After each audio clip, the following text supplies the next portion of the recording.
Qala telah berkata al-faqihu al-faqih yang betul-betul ahli fikih itu berarti al-faqih. Az-zakir yaitu orang yang benar-benar zuhud. Al-alimu orang yang benar-benar alim. Siapa? Nasru benu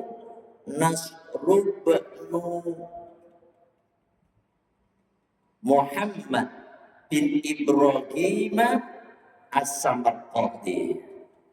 Ini ada kaca besar gitu. Kaca besar. Saya kacanya agak ke bawah. Ini kegedean ya. Ini ya plus ya lumayan lah. Karena nggak bawa kacamata sih.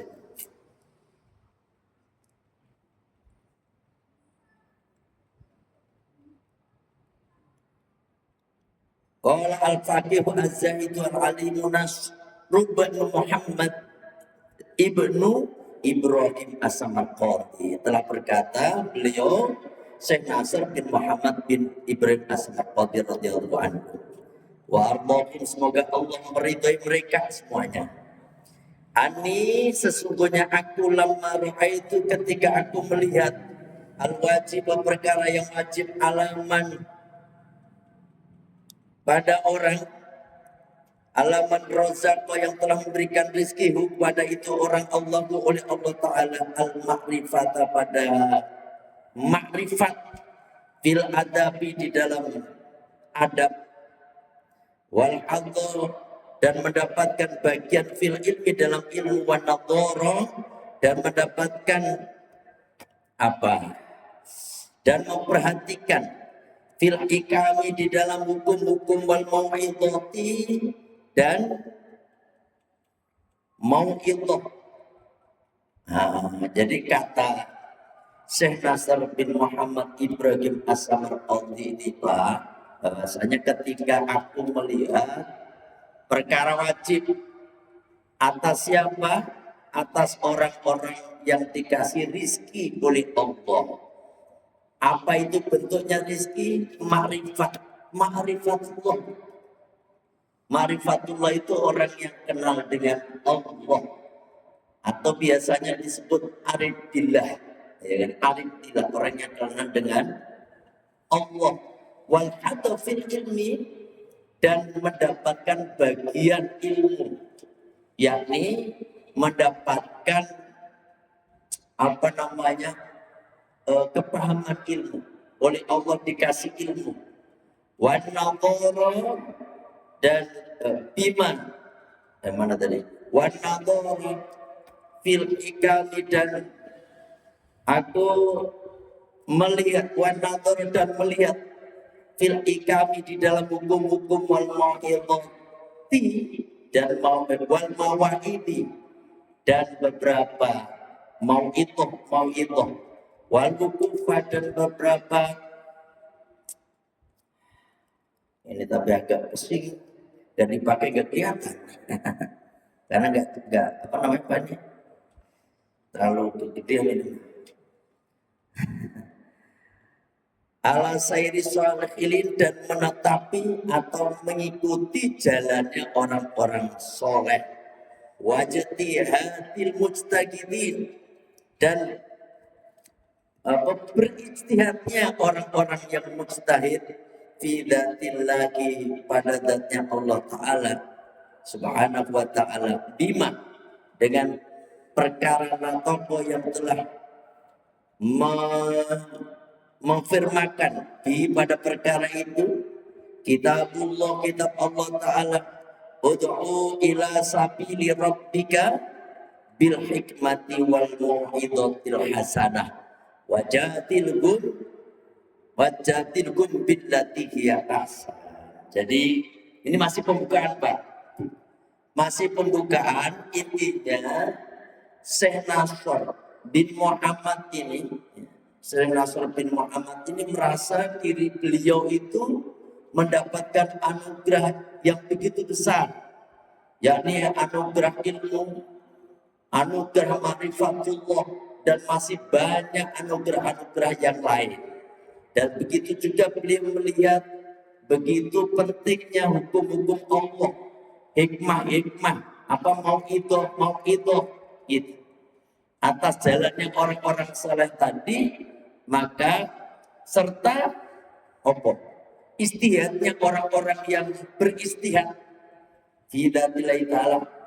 Maka aku kata Syekh Nasr bin Muhammad bin Ibrahim As-Samarqandi ini mengarang kitab ini, gitu ya. Maka aku akan mengarang kitab ini sebagaimana perintahnya Allah, ud'u ila sabili rabbika bil hikmati wal mau'izatil hasanah. Ajaklah orang-orang itu ila sabili rabbika, ke jalan Tuhanmu, bil hikmah, dengan hikmah, hikmah kebijaksanaan, wal mau'izatil hasanah, dan dengan nasihat-nasihat yang baik. Wajadilhum billati hiya ihsan, wajadilhum billati hiya ahsan, dan debatlah mereka dengan baik. Itu ini perintah. Kalau kita apa Pak, kalau kita berdakwah itu harus dengan santun, ya. Berdakwah itu dengan baik. Gak boleh berdakwah itu apa, mengerikan. Kadang-kadang orang itu berdakwah dengan kalimat takbir tapi membakar rumah, takbir dengan membakar toko, kayak gitu, itu jangan, ya kan?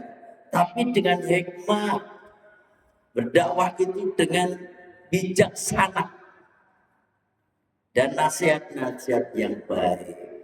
Wali Songo contohnya, Wali Songo itu berdakwah ke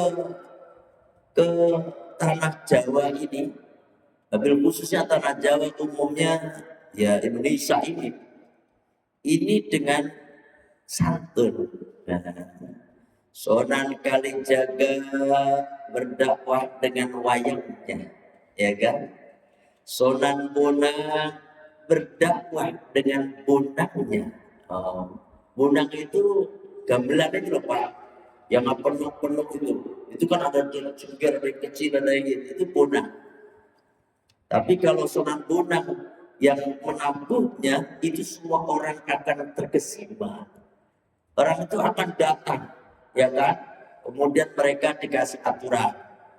Siapa baik yang akan melihat bonang ini harus cuci kaki, ujung-ujungnya nanti diajak sholat, gitu, ya kan? Itu dengan hikmah, ya kan? Sunan Maulana Malik Ibrahim dikisahkan, di sana itu ada orang, kalau apa, di sana itu udah menjadi adat istiadat di Gresik saat itu, kalau kemarau panjang lama banget tidak turun hujan, maka mereka akan mengorbankan seorang gadis perawan, yang mana dia dikorbankan kemudian baru turun hujan. Kisah ceritanya begitu.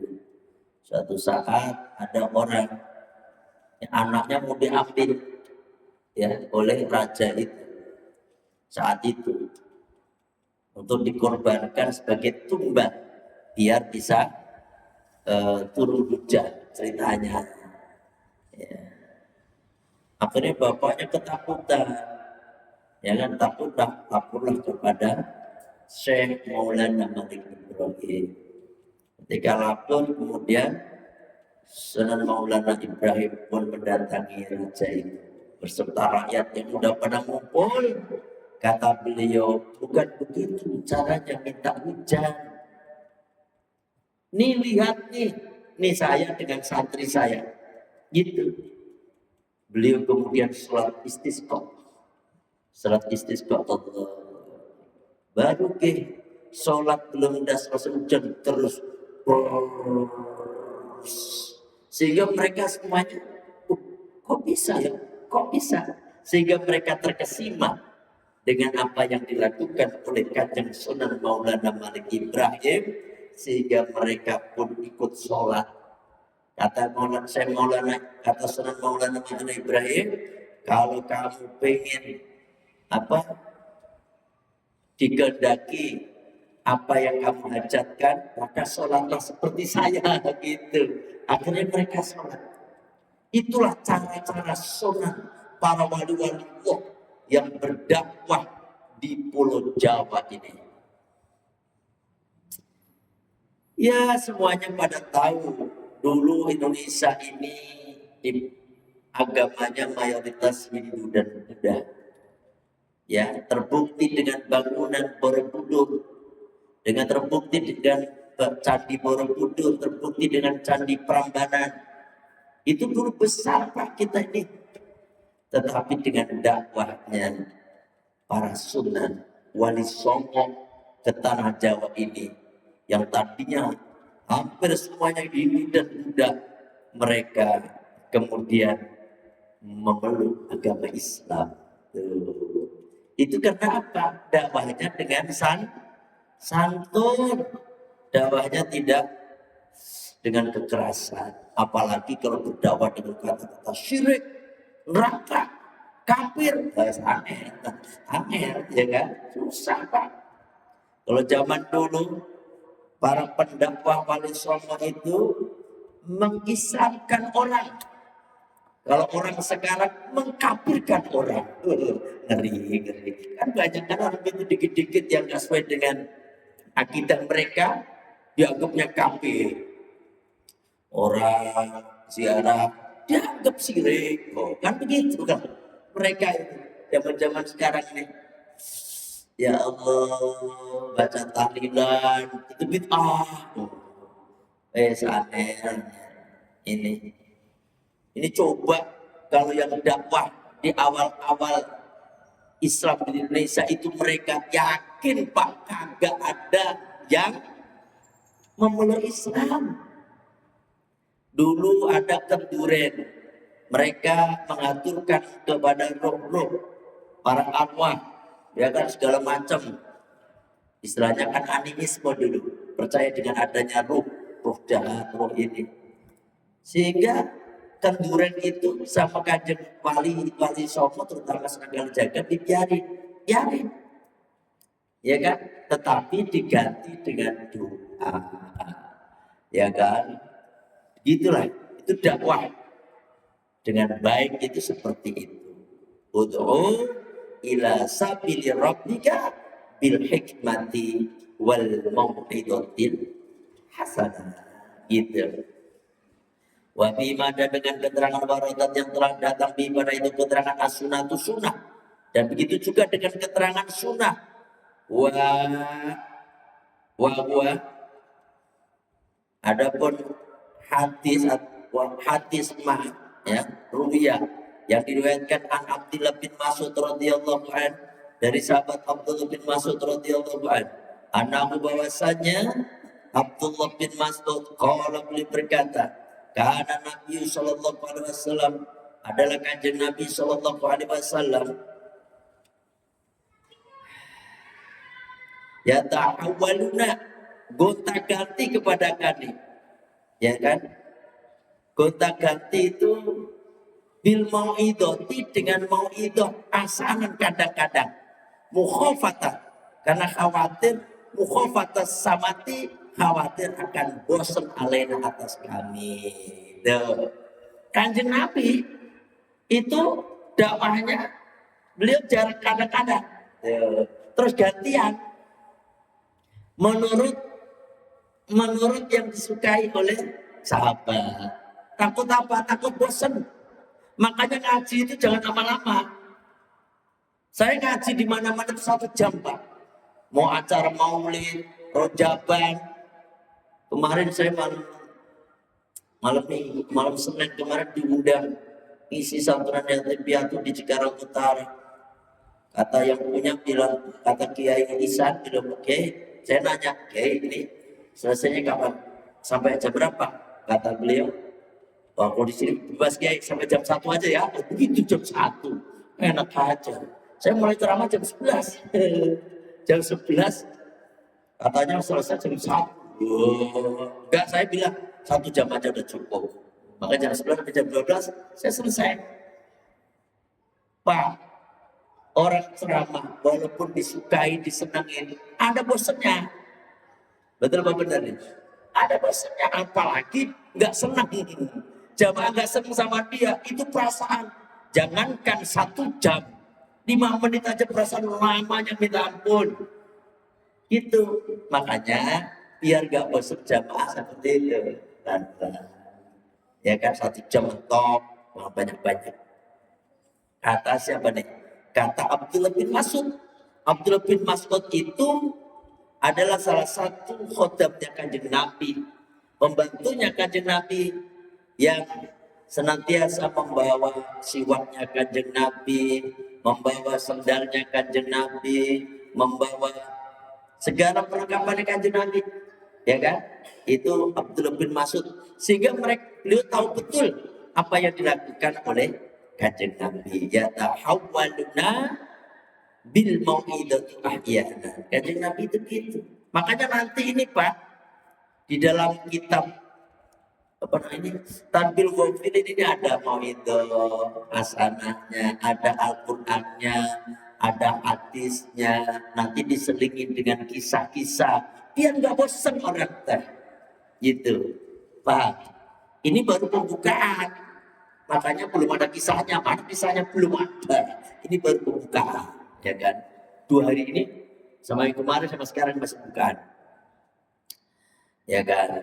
Jamak tuh kemudian maka aku mengumpulkan fi kitabi, di dalam kitabku, fi kitabi ada, pada kitabku ini sayan, sesuatu, ya kan, sedikit, sayan sedikit, minal mau idoti, dari nasihat, wal hikmati, dan hikmah, syafiat linadori, agar sebagai obat bagi orang yang membaca. Nador ini membaca artinya, ya kan, membaca, biar orang yang membaca itu senang, enggak bosan. Kalau orang itu Pak suruh belajar yang sifatnya serius, cepat bosan.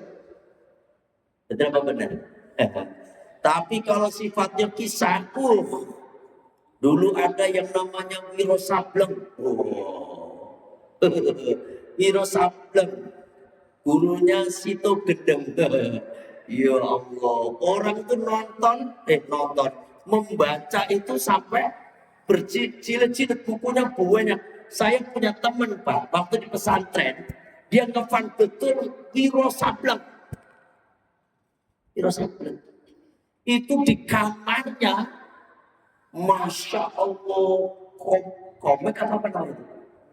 Komik itu Wiro Sableng kabeh. Sampai orangnya jadi kayak Sableng juga. Aduh, dia itu kalau membaca, kenapa saya bilang Sableng? Itu Pak, dia itu kalau udah membaca, nggak mau diganggu, sambil senyum-senyum sendiri. Oh, kuat. Jadi kayak orang Sableng. Karena baca Wiro Sableng. Gitu. Makanya di sini kata Syekh Nasr bin Muhammad bin Ibrahim As-Samarqandi, di dalam kitabku ini ada sedikit nanti sesuatu mau'idhah, hikmah.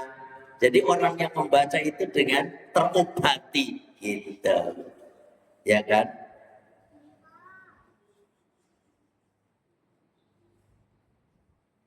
Linadirin fihi. Terus wasiati, dan wasiatku lalu padanya. Ada wasiat-wasiat juga. Ayam doro, melihat fihi, pada dalam kitab ini, bitadakuri, dengan tadakur, banyak mengingat Allah. Tadakur itu watafakuri, dan dengan banyak berpikir. Tafakur. Jadi nanti di dalam kitab ini banyak pengingat kepada kita. Kita ini orang-orang yang banyak lupa. Makanya kitab ini disebut Tanbihul Ghafilin.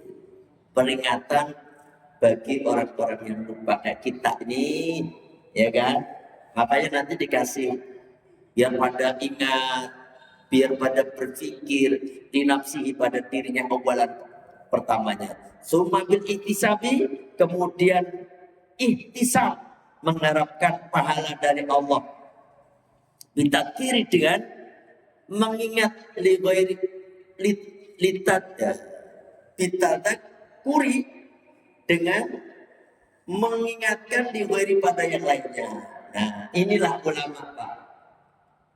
Jadi dari dirinya sendiri ya mengamalkan, kemudian pada orang lain diajak. Orang mau ngajak sholat duha, dia sendiri jalankan sholat duha, ya kan? Dia jalankan sholat duha, terus udah langgeng, sehingga dia udah senang dengan sholat duha, baru ngajak orang lain. Ayo sholat duha enak loh, sholat duha itu, Insya Allah. Ya. Kalau begitu juga kalau pengen ngajak orang sholat malam, dia pun harus menjalankan dulu. Gitu. Dirinya dulu yang dipikirkan, jangan orang lain. Lah ini mah dia sendiri kagak pernah duha, ngajak orang, nyuruh orang sholat duha. Dia sendiri kagak pernah sholat tahajud, nyuruh orang untuk sholat tahajud. Ujung-ujungnya apa? Ujung-ujungnya orang itu nggak terima, Pak.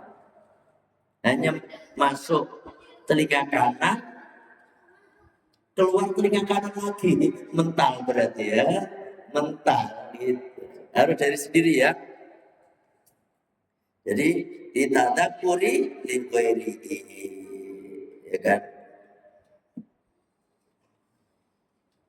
Tanian selanjutnya, fa inna Allah Ta'ala, maka sungguhnya Allah Ta'ala. Ini saya cepetin aja pembukaannya, Pak. Amarah Allah telah memerintahkan kepada kita bidalika yang demikian tersebut pilih semuanya. As-sunnah itu ada persunnah, waradat telah datang fi'i di dalamnya. Qala Allah Ta'ala, Allah Ta'ala berfirman, kunu jadilah kalian rabbaniyina, yakni orang yang mengamalkan bima kuntum ta'lamuna, dengan apa yang kamu ketahui. Gitu. Masya Allah. Jadi jadilah kamu sebagai rabbanin, ya kan, rabbanin, yakni orang yang mengamalkan bima kuntum ta'lamun, dengan apa yang telah kalian ketahui. Gitu. Ya kan, Alkitabah di dalam Al-Quran, dalam kitab. Qala ba'dul mufassirin, qala telah berkata ba'dul mufassirin, sebagian ahli tafsir, maknaku adapun maknanya, kunu jadilah kamu amilina, orang yang mengamalkan bima kuntum ta'lamun, dengan apa yang kamu ketahui. Gitu. Apa yang kamu ketahui amalkan. Ini kadang-kadang mah kagak. Dia mengetahui tapi nggak mengamalkan, nyuruh orang lain mengamalkan. Ya kagak ngepek, nggak ada asalnya, ya kan? Ta'maluna nasa. Nah. Minal kitab, dari kitab, wa qala, dan Allah berfirman fi ayatin ukhra, di dalam ayat yang lain, innama yakhshallaha min ibadihil ulama, bahwasanya yang paling takut pada Allah itu dari hamba-hambaku adalah ulama. Ulama, Pak. Guru-guru kita, para alim, para ulama, itu adalah orang yang paling takut pada Allah. Kata Allah sendiri, innama yakhshallaha min ibadihi al ulama. Ulama, para ulama.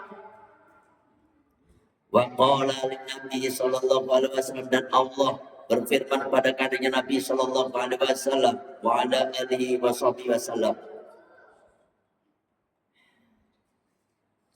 ya ayyuhal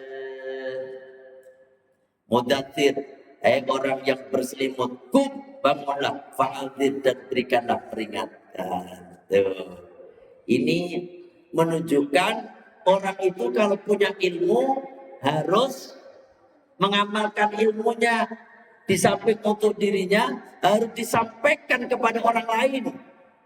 Biar orang lain pun tahu itu. Mengamalkan apa yang dia diamalkan dirinya, karena itu ilmu dari Allah, dari Rasulullah, dari gurunya. Sehingga orang lain pun tahu. Salah juga punya ilmu hanya dipakai untuk sendiri-sendiri, gak benar juga.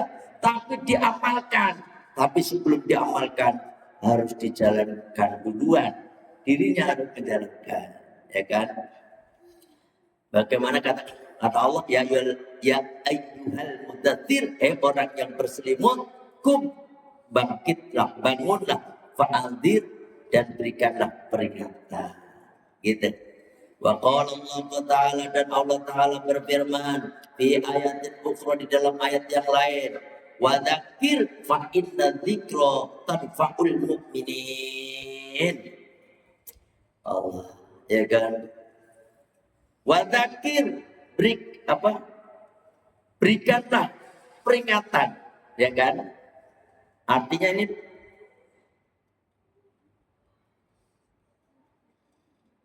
ya, ini jadi jadikanlah dzakir fa inna dzikra tanfa'ul mu'minin. Sesungguhnya zikir itu berzikirlah. Fa inna dzikra tanfa'ul mu'minin. Karena zikir itu bermanfaat bagi orang mukmin. Nah, makanya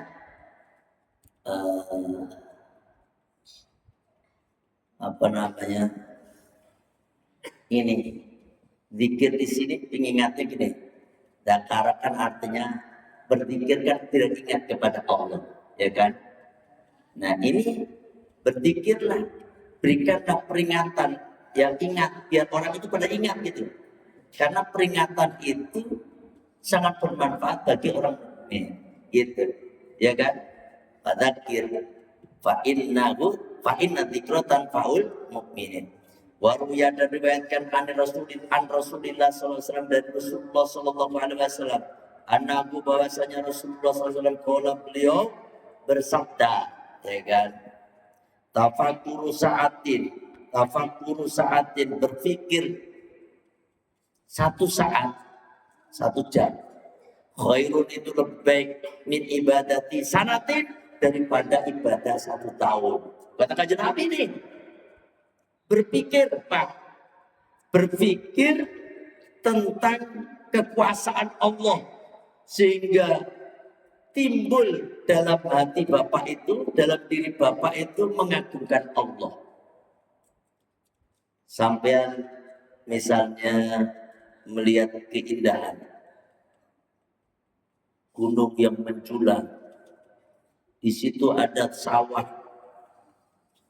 yang menghijau, terus langit yang biru, mendung putih, sore-sore, terus di situ ada matahari yang mau tenggelam, yang namanya sunset, itu kan? Sunset, indah banget.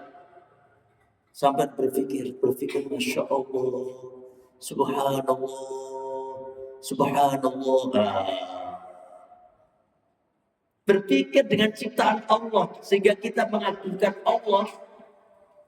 Itu berpikir 1 saat aja, 1 jam aja, itu lebih baik daripada ibadah 1 tahun. Ini kata-kata Nabi loh, ini bukan kata saya. Terus sampai mikirin ini, kok bisa ya? Jagung itu loh, jagung 1 dimasukkan ke dalam tanah, ya kan, dikecik gitu loh. Terus dia busuk, kok tiba-tiba keluar nih jagung gede. Siapa ya saya ngodot itu sopo gitu. Jadi pikir kok yang tadi kemudian ada bunganya, setelah bunga kemudian berbuah. Ya Allah, Subhanallah, begitu. Seperti itulah Pak, Bapak itu memikirkan ciptaan Allah, sehingga timbul pengagungan terhadap Allah 1 jam saja. itu lebih baik daripada ibadah 1 tahun. Sampai mikir ya susah, gak usah di luar dari diri kita aja. Kita makan, setelah makan terus ini makanan kok kemudian dimasuk ke dalam perut, diolah, ini olahnya kayak gimana itu? Pikirin Pak itu Pak. Kemudian oleh Allah itu katanya, kata orang-orang yang ahli biologi, ya kan? Atau yang ahli ilmu pengetahuan, itu makanan oleh Allah dijadikan ada karbohidratnya, ada proteinnya, ada mineralnya, ada apa, Masya Allah subhanallah. Gitu loh Pak. Itu berpikir Pak. Iya ya. Tadi anak saya itu kan kecil gitu. Cuman kalau bayi lahir berapa rata-rata? 3 kilo Pak Supri. 3 kilo. Kemudian kok jadi besar. Ya Allah. Allah itu maha segalanya. Begitu, Pak. Terus sampai juga mikir gini, Lombok ini loh, kok bisa pedes gitu. Kok bisa itu dari mana? Mikir sampean itu.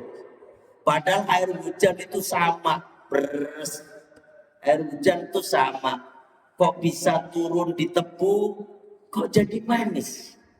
Ketika turun di Lombok jadi pedas. Ketika turun di asam. Padahal sama-sama air hujan. Terus sampai mikir, sampai mentok. Subhanallah. Engkau maha menciptakan ya Allah. Berpikir yang model kayak gitu toh. Itu lebih baik daripada ibadah 1 tahun. Subhanallah. Ya. Waman barang siapa arada yang berpaling anin nadhari dan memperhatikan fil ikami di dalam hukum-hukum Allah gitu ya kan, wal mawaidi dan meninggalkan nasihat-nasihat wasairi salafi dan mengikuti orang-orang yang dulu, orang-orang salaf, orang dulu ya kan, layak tuh indah khislata ini, dia tidak akan dia akan menimpa salah satu dari 2 perkara. Apa itu 2 perkara? Karena udah bel ini Pak, udah ada tanda detetan ini. Ini mau dilanjutin apa ini 2 perkara ini? Dilanjutin ya Pak? Terus maksudnya 2 perkara, gak apa-apa ya. Jadi orang kalau dikasih ilmu pengetahuan oleh Allah, dikasih kefakihan, paham masalah agama, terus dia tidak mengajarkan ilmunya, ya kan, dia tidak mencontoh orang-orang salaf, dia tidak memberikan nasihat, padahal dia punya ilmu Pak, maka dia akan katakan Nabi Shallallahu Alaihi Wasallam, maka akan menimpa 2 hal. Yang pertama, imma ayyaqtasira ala qalilin minal amali wa yatawahhamu annahu mimman min jumlatis sabiqin ilal khairati.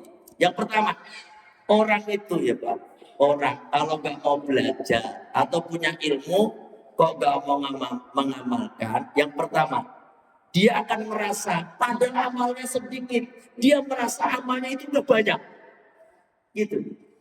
Dia perasaan dia bahkan saya itu udah iman saya itu udah kayak ini ya, gitu. Dibandingkan dengan ulama dulu, padahal nggak ada sepupu hitamnya Pak, gitu.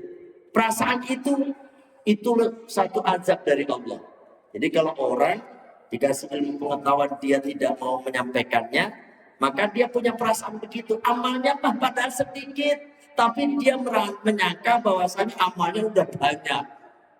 Bahkan dia merasa melebihi daripada para ulama salafus soleh, ulama yang soleh, para kiai. Pak, Ini kalau saya ceritain kepanjangan nggak usah ya. Karena ada guru-guru itu, masuk saya punya guru itu kalau malam sholat, masya Allah, menjelang subuh ngaji, dia ngajar, ya kan? Ngajar nanti duha istirahat terus ngaji lagi sampai tuhur, kayak gitu. Harusnya kalau terus kalau orang yang tidak mengamalkan ilmunya punya perasaan begitu, saya itu udah lebih itu kali begitu loh maksudnya. Ini satu penyakit yang pertama. Padahal amalnya sedikit gitu. Oh ya cinta kita, atau dia menyangka ba'dul juhdi fihi ya faya'tuma dzalika fi ainihi. Terus dia yang kedua, dia melakukan satu ibadah. Kalau tadi dia nggak melakukan ibadah, dia merasa cukup. Yang kedua ini dia melakukan ibadah, terus dia faya'tuma dzalika fi ainihi, dan dia merasa bahwasanya menurut diriannya itu dia merasa gede. Yang demikian itu menurut pandangan dia. Wayaf dila dula bidzalika nafsahu, dan dia merasa wah nih ya, akhirnya ujub gitu. Ujub karena apa? Karena dia nggak mau mengamalkan ilmu yang dia punya. Bahaya itu. Ada orang Pak yang mengerikan itu gini. Ada orang beramal ya. Boleh nggak kalau amal itu ditulis gitu? Boleh nggak? Boleh nggak? Boleh-boleh aja, ya kan? Boleh-boleh aja ditulis dari haji pulan ditulis nggak apa-apa sebenarnya, ya kan? Nggak apa-apa. Dan nanti dikatakan ria itu Pak, ria atau tidak ria tergantung dari dirinya, hatinya itu loh, ya kan? Kalau hatinya misalnya dia bersedekah jebret, apalagi yang pertama kayak ketua, misalnya Pak Sarifudin sebagai ketua untuk bikin apa, bangunan masjid misalnya, terus kata Pak ketua DKM, ya kan, ketua DKM nyumbang 10 juta misalnya, ditulis, ya kan? Apakah Pak Sarifudin pamer? Belum tentu. Pamer itu kalau diunjuk-unjukin gua di pamer, ya kan? Tapi kalau biar kata Pak Sarifudin, saya ditulis itu biar orang lain mengikuti. Paling tidak di ketuanya kalau 10 juta, di bawahnya itu nggak jauh dari situ, nanti diikuti sekretaris 8 juta paling tidak. Tapi kalau misalnya ketuanya itu dari awal udah 100.000, ke bawahnya nggak jauh dari 100.000, yakin deh, yakin. Tapi kalau 10 juta, yo itu 5 juta, 4 juta, 3 juta, itu dari pengalaman. Untuk kata orang-orang, ketuanya ada 100.000, apalagi ketuanya 20.000, wassalam, wasangel, ya kan? Misalnya, jadi pria pamer itu jangan perasaan kita. Terus yang kedua, ada orang ini kelihatannya karena Allah, tapi bukan karena Allah, tapi karena nih ngomong ke panitia, Mas, nanti saya nyoba ini, tolong jangan ditulis nama saya. Nyoba dia gede, 15 juta, jangan ditulis atas nama saya, Mas. Hamba Allah aja, ditulis hamba Allah. Di sisi lain, kemudian dia melihat daftar itu, ada 5 juta, 3 juta, 2 juta, dia merasa 15 juta, terus ada dalam dirinya. Lihatannya dua nih, ya, itu ujub Pak. Ujung-ujungnya ujub, merasa dirinya paling gede, paling istimewa, paling walaupun itu hamba Allah gitu. Makanya pamer atau tidak pamer itu tergantung diri kita sendiri, bukan orang lain. Ingat Pak, orang lain itu Pak, orang itu kalau nggak suka sama kita, apapun yang kita lakukan semuanya dinilai jelek oleh mereka. Apalagi emang jelek, dijelek lebih parah lagi. Paham ya? Jadi yang kedua itu begitu. Jadi orang merasa dia beramal, tetapi akhirnya dia muncul. Gitu. Yang pertama tadi, dia nggak mau beramal dan dia merasa dirinya udah beramal. Inilah ujian bagi mereka yang tidak mengikuti atau menyampaikan ilmu yang dia punya.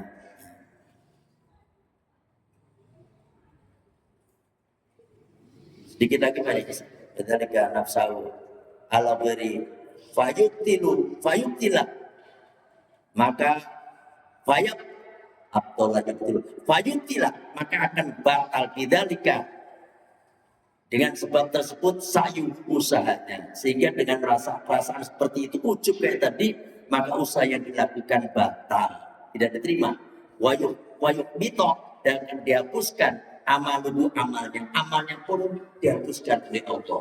Nggak punya amal ujung-ujungnya, ya kan? Faida nador, maka ketika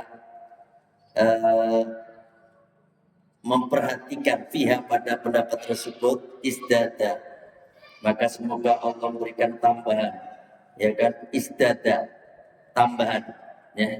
Khirson itu benar-benar keinginannya kuat, alat taati, untuk menjalankan ketaatan kepada Allah. Wa arafah, dan makrifat, ya. Makrifat mengenal usurahu pada kekurangannya, an bulu gigi, jauh daripada sampainya ulama-ulama terdahulu. Itu kayak saya merasa itu, Pak, ya Allah, dibandingkan dengan guru, amal-amal guru-guru saya itu nggak ada sepupu hitamnya.